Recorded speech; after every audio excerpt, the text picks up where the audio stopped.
uno de los cruceros que más importancia tuvo durante la guerra, participando en grandes batallas y proporcionando su apoyo a las tropas con sus cañones, pero que no pudo sobrevivir a la guerra, y su hundimiento dejó a varios hombres a la deriva y expuestos a los ataques de tiburones. Sean bienvenidos y pónganse cómodos, que hoy hablaremos del crucero pesado, USS Indianapolis.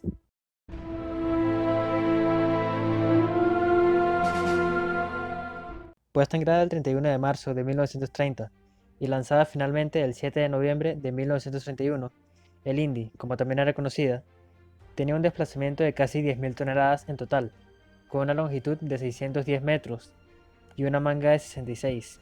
Contaba con 9 cañones de 8 pulgadas o 203 milímetros en 3 torretas triples, 2 en proa y otra en popa, otros 8 cañones de 127 milímetros y otros 2 de 47, ambos para antiaéreo. Además, tenía 2 catapultas en el medio y cargaba 4 hidroaviones.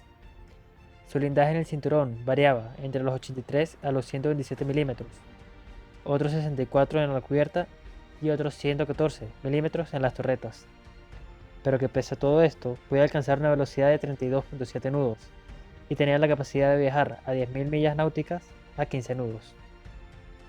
Se le fue otorgada al inicio la designación de crucero ligero, CL, pero luego, viendo el calibre de las armas que portaba, la designaron como crucero pesado, CA. Recién lanzada, para las pruebas de mar se dan cuenta de que no era muy estable, por lo que deciden hacerle un pequeño arreglo para mejorar ese defecto. Tiene sus primeras pruebas de mar a principios de 1932, viajando a Guantánamo, luego al Canal de Panamá y continuar entrenando en la costa chilena. Se convierte en buque insignia de la Fuerza de Escolta número 1 a principios de noviembre del 33. Luego de unos meses en entrenamiento, el Indy zarpa hacia Nueva York, en donde participaría en una revisión naval. Fue encargada de llevar a Roosevelt, presidente de los Estados Unidos, 2 veces durante ese periodo.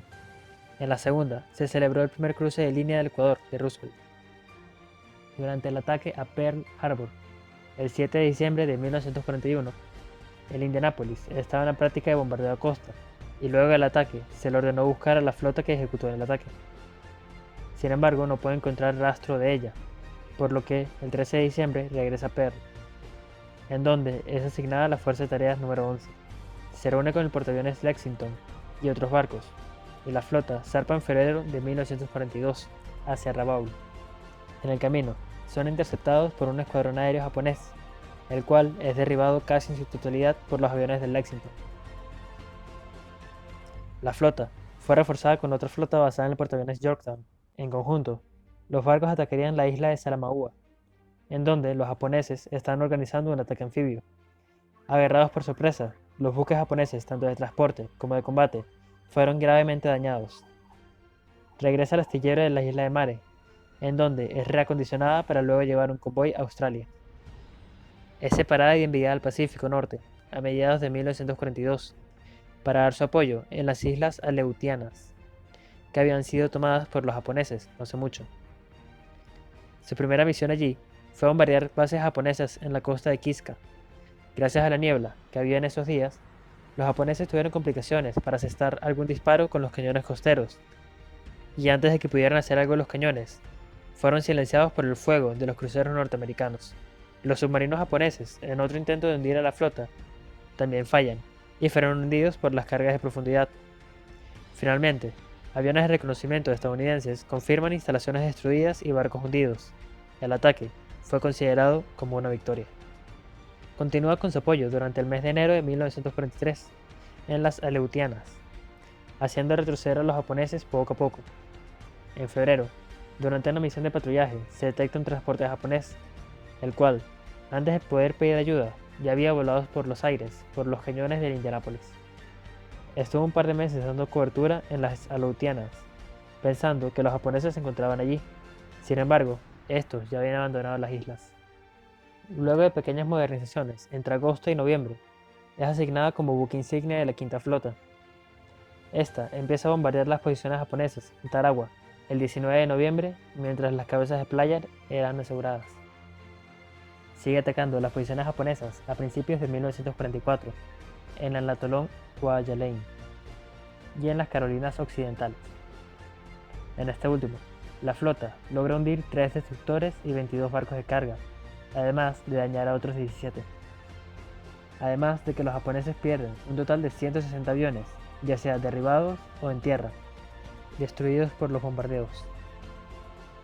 En junio, se comienzan los preparativos para la invasión en las Marianas, con un bombardeo intenso, tanto de aviones como con la artillería de los barcos pesados, los cuales no cesarían hasta que los desembarcos estuvieran asegurados.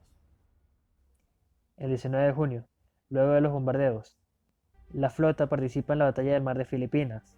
El día fue conocido como la Caza de Pavos en las Marianas, ya que los japoneses perdieron un total de 426 aviones y los estadounidenses tan solo 29. Zarpa a Saipán el 23 de junio para volver a proporcionar apoyo de artillería, y unos días después se mueve a Tinian para atacar instalaciones costeras. Entra a Guam para rearmarse y seguir con su intenso apoyo de artillería en los desembarcos que se darían en las Carolinas Occidentales. Durante septiembre, sigue con los bombardeos en Peleliu y finalmente regresa a las islas de Manus, donde, luego de estar unos días, regresa al astillero de Mare para modernizaciones. Una vez lista, se junta con la Fuerza de Respuesta Rápida de Portaaviones, con los cuales atacaría a la capital nipona nuevamente el 16 de febrero de 1945. Como forma de cobertura de los desembarcos en Iwo Jima, en el ataque a Tokio, se derribaron nada más y nada menos que 500 aviones japoneses. Además, se hundieron 3 destructores, 10 barcos de carga y un portaaviones. La flota es luego movida a apoyar los desembarcos en Iwo Jima, para dar un poco de apoyo, y de ahí es movida a apoyar los desembarcos en Okinawa. Primero, ataca los aeródromos en el sur de Japón para evitar los refuerzos, y el 18 de marzo de 1945, los cañones empiezan a sonar y las balas a caer sobre los aeródromos de Kobe y Kure. En un intento de parar el ataque, los japoneses lanzan 48, los estadounidenses solamente lanzan 24, pero todos los aviones japoneses son derribados. Una vez quedan inutilizados los aeródromos, la flota va a apoyar los desembarcos en Okinawa. Las posiciones empezaron a ser debilitadas por los bombardeos el 24 de marzo, siendo continuamente atacados por los japoneses. El día del desembarco, 31 de marzo, un avión japonés se acerca a la flota y empieza su descenso sobre el Indy. Pero, gracias a que algunas balas impactaron, no cae el avión entero en el Indy, sino que cae en el mar. Pero la bomba que traía hacía en el blanco. Esta atraviesa todo el barco, desde la cubierta hasta la quilla, explotando abajo de esta, lo que produjo 2 enormes agujeros en la quilla. Se dirigió a un buque de reparación cercano para efectuar la revisión y reparación temporal necesaria, para luego dirigirse al astillero de Mare para reparaciones. Mientras era reparada, se le asigna la misión de transportar los materiales para las bombas nucleares de Hiroshima y Nagasaki. Estos son llevados hacia la isla de Tinian. Su viaje empieza el 16 de julio de 1945, desde San Francisco, y llega a Pearl 4 días más tarde. Desde allí, parte a Tinian, llegando el 26 de julio.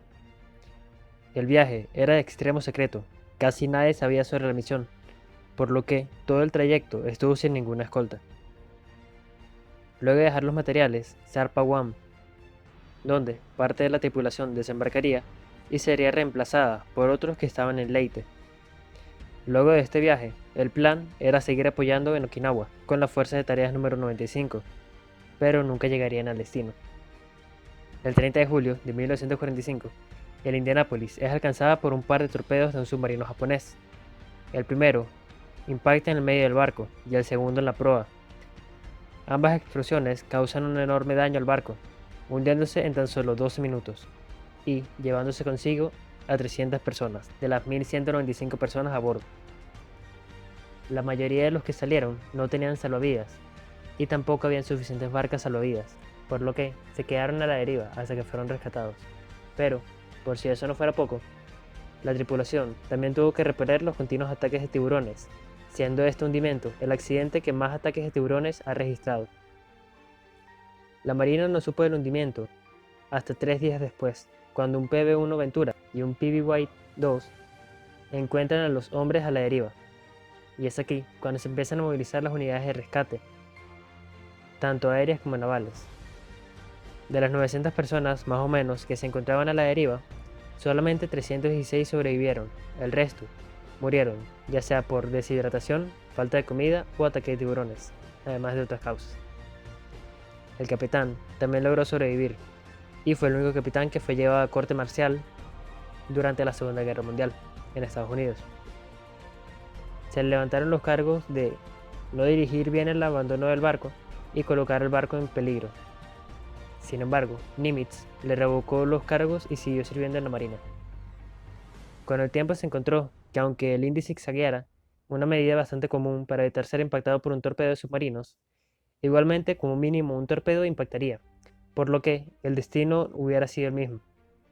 El Indianapolis fue condecorado con la Medalla de Acción de Combate, otorgado por estar en alguna acción terrestre o naval, 2 medallas de campaña, las campañas americanas y Asia-Pacífico, la medalla por la defensa americana, por estar presente del 8 de septiembre de 1939 hasta el 7 de diciembre de 1941, y finalmente la medalla de la victoria en la Segunda Guerra Mundial. Luego de unas cuantas investigaciones fallidas, finalmente el 19 de agosto del 2017 se encuentran sus restos a más de 5 kilómetros de profundidad. Fue expuesto al público en un show de TV.